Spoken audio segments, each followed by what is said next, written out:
ఈశాన్య రాష్ట్రం మణిపూర్లో ఒక దారుణ సంఘటన చోటు చేసుకుంది. గతంలో మణిపూర్ అల్లర్లు గుర్తున్నాయి మనకి. అక్కడ ఉన్నటువంటి వాళ్ళు వేరే వాళ్ళ మీద దాడులు చేయడం, కుకీ మేతి తెగల మధ్య దాడులు, ప్రతి దాడులు, దాన్ని కంట్రోల్ చేయడానికి సైన్యం ప్రయత్నించినప్పుడల్లా ఆ సైన్యం మీద దాడులు చేయడం. ఈ మధ్య కాలంలోనే సెట్ రైట్ అయిందంటే మళ్ళీ అమెరికాకు చెందినటువంటి ఒక కిల్లర్తో పాటుగా 60 మంది ఉక్రేనియన్ సంబంధించినటువంటి వాళ్ళు కలిసి ఈ మణిపూర్ బ్యాచ్కి బర్మాలో శిక్షణ ఇప్పిస్తున్నటువంటి సందర్భంగా వాళ్ళని పట్టుకున్నటువంటి విషయం కూడా గుర్తుంది, మనం మాట్లాడుకున్నాం ఇంతకుముందే. కానీ కుట్ర అయితే కొనసాగింది.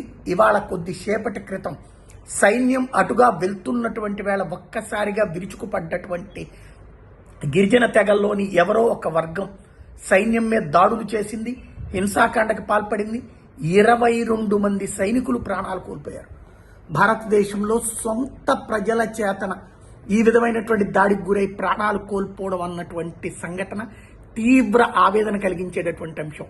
కుట్రదారుల వలలో పడేటటువంటి సాధారణ అమాయక గిరిజనులు ఈ విధమైనటువంటి ఘాతుకానికి పాల్పడుతున్నారా, లేదంటే వాళ్ళని ముందు పెట్టి తెర వెనకాల కుట్రలు చేసేటటువంటి పాకిస్తాను, చైనాను, లేకపోతే ఈ మధ్యన అమెరికాను నడిపిస్తున్నటువంటి కుట్ర?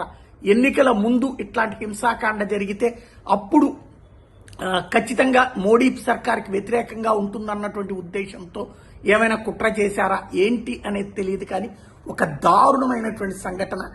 22 మంది ప్రాణాలు కోల్పోయారు సైన్యం. అదే సందర్భంలో దాదాపుగా 15కు పైగా వాహనాలని తగలబెట్టారు. ఇంకా 2 వర్గాల మధ్య ఘర్షణలు కొనసాగుతున్నాయి. ఈ ఘర్షణల్ని కంట్రోల్ చేయడం కోసం అదనపు దళాలని అక్కడికి పంపించాల్సిన పరిస్థితి ఏర్పడింది.